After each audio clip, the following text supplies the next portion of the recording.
For conflict to be handled poorly in the context of those who follow Jesus is a train wreck, is a travesty, is a problem. Because see, how could we possibly call ourselves children of God if we are not peacemakers? This is the challenge for us.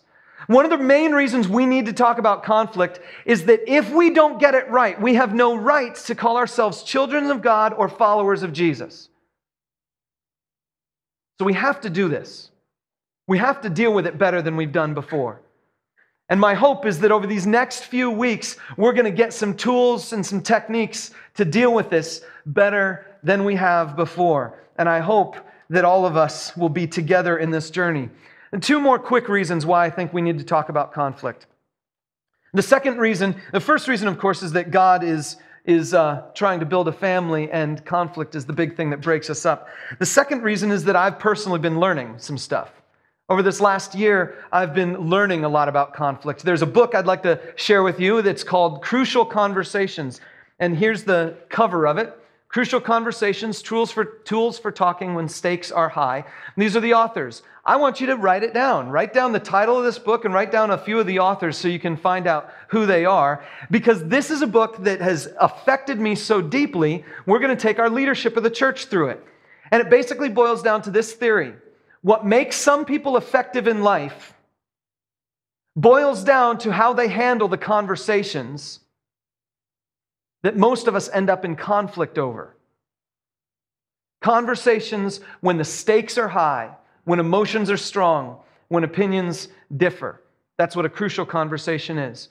So I'm going to be pulling some principles from what I've learned from this book and applying them in such a way to teach you over these next few weeks. But I tell you what, as I read through this book, one thing came abundantly clear to me. The Bible said it all first. There's nothing in this book that's new. It was just motivating enough to me to get back into the Bible to say, what is it really in the Bible that talks about this stuff? And you know what? The Bible says it all first. So we're going to be dealing with these principles from the Bible, but if you want to be challenged to put this into practice in your life, you can check out that book. There's one last reason we're covering conflict, and that's simply this.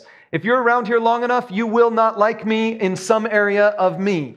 If you are around here long enough, you will find me to say something that you don't agree with. You will find me to be someone that you don't personally like one decision that I made or something. Because if you're around me long enough, there will be some part of you that's different from some part of me, and we're going to be in conflict. And I want us to be a church, and the same goes for all of you. If you're around each other long enough, we will eventually find a reason to be in conflict with each other. And so here's the thing. We're talking about this now so that we can be prepared, so we can deal with the stuff well when it comes.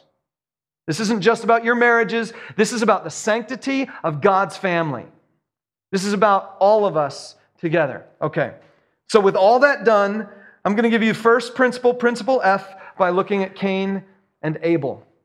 It's in Genesis chapter 4. Go ahead and flip back to Genesis. It's the first book in the Bible, so it's easy to find. Chapter 4, just to set the stage, God created the world. He made the world perfect. He made Adam and Eve. He made them perfect. He gave them one command, said, don't eat from the tree. They did anyway. Immediately after that, they start blaming each other. They start getting into conflict, and God says, okay, you can't eat from the tree of life now, because if you eat from the tree of life, now you're going to be living for you're going to have eternal life right here on this planet in this kind of negative state, and I don't want that. God says, we're going to create a process where you can't eat from the tree of life. You're eventually going to die. I'm going to restore you. I'm going to bring you back, and I'm going to recreate this world. I'm going to make it all better. God says all of that in a few lines in chapter 3.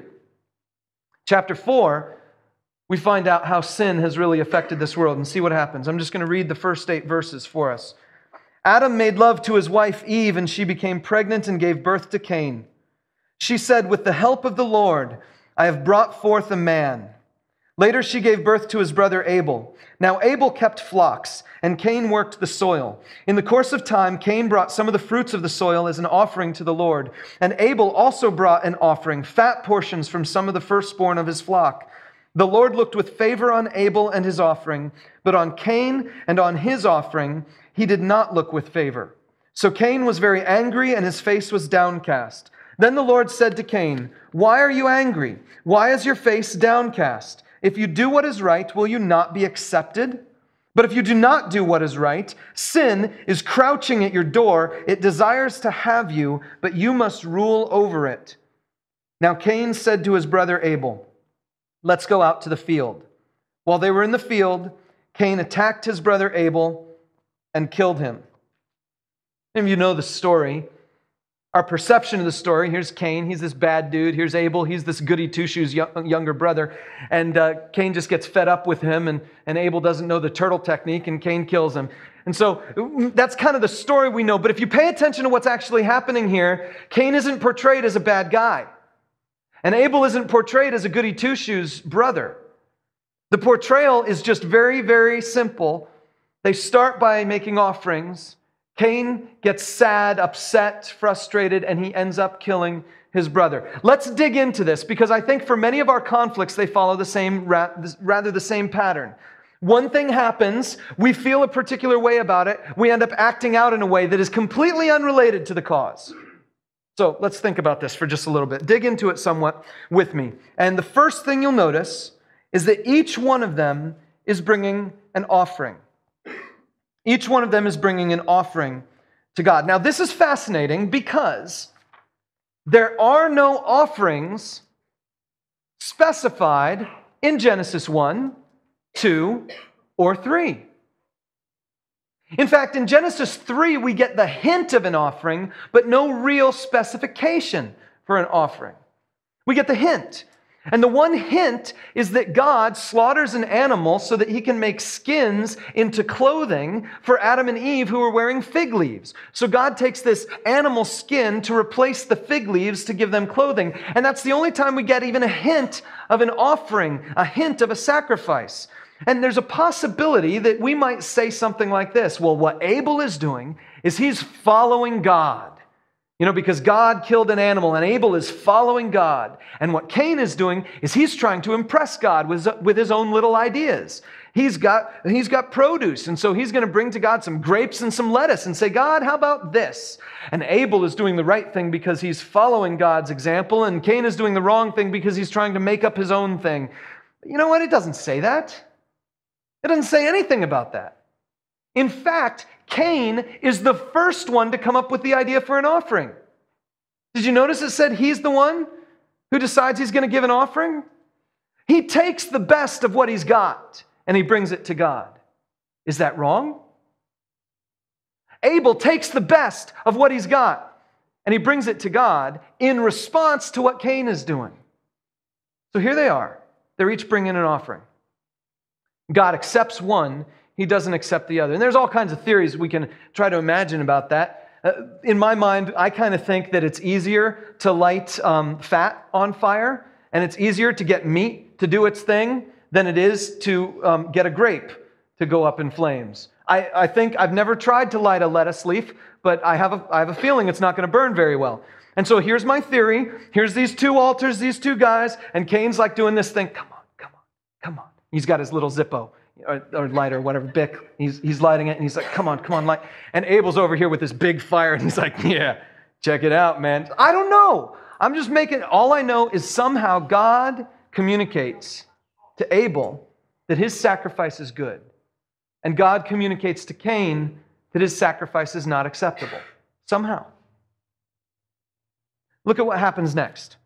Cain is angry and downcast.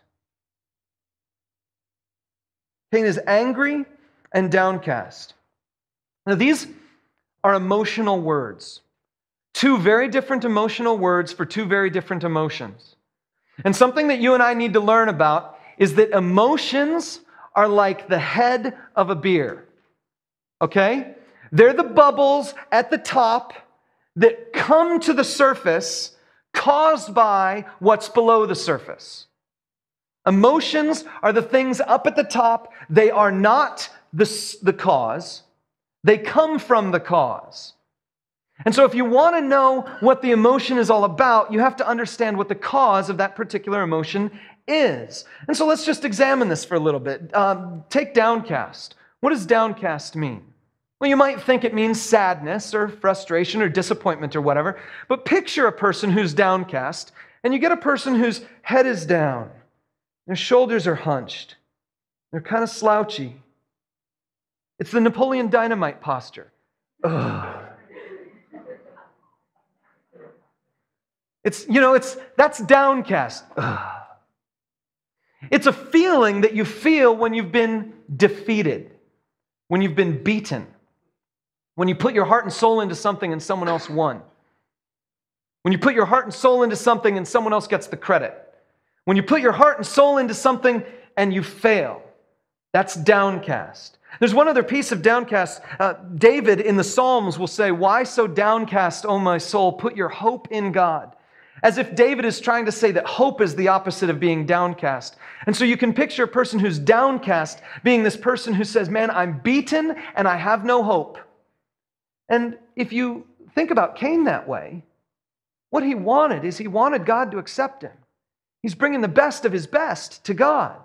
And he just wants God to accept him, and God doesn't accept him. So now he's downcast. He has no hope. Now what? The loss of hope is one of the things that leads Cain to this very tragic end. But anger is the other emotion. And this is something, I'm going to tell you some information today that I'm just serious. It's worth the price of admission. And you didn't pay anything to get here, so there you go. It's free. But I'm telling you something that I learned a couple years ago, about 7 years ago or so, that has revolutionized my perspective on anger, and I think it will you too. If you look in the Bible, you will find there are a few times when someone gets angry and God approves of it. And in every one of those cases, that person is angry because of some injustice that is being done. The biggest example of that is Jesus. He comes to the temple and he notices that even though this area is called the court of the Gentiles and the non-Jewish people are supposed to have free reign to pray here, the Jewish people have filled it up with merchants, and they're selling and exchanging doves and other animals and money and whatnot. And so they filled up the court of the Gentiles with merchants, and Jesus says, "This is not the way it's supposed to be. My house will be called a house of prayer for all nations, not just the Jewish people, the Gentiles too." And he's so upset with the injustice of that moment that the Jews are pushing the Gentiles out that he just turns over all the tables and he goes just absolutely crazy on them. You know? Jesus shows anger at that moment because of injustice. And here's the thing. God has wired you up to respond appropriately with anger to injustice. When you sense injustice, anger is the right response. The only problem is that sometimes you sense injustice when no injustice has happened. Take Cain, for example. He's angry. He's sensing some kind of injustice, but has Abel done anything against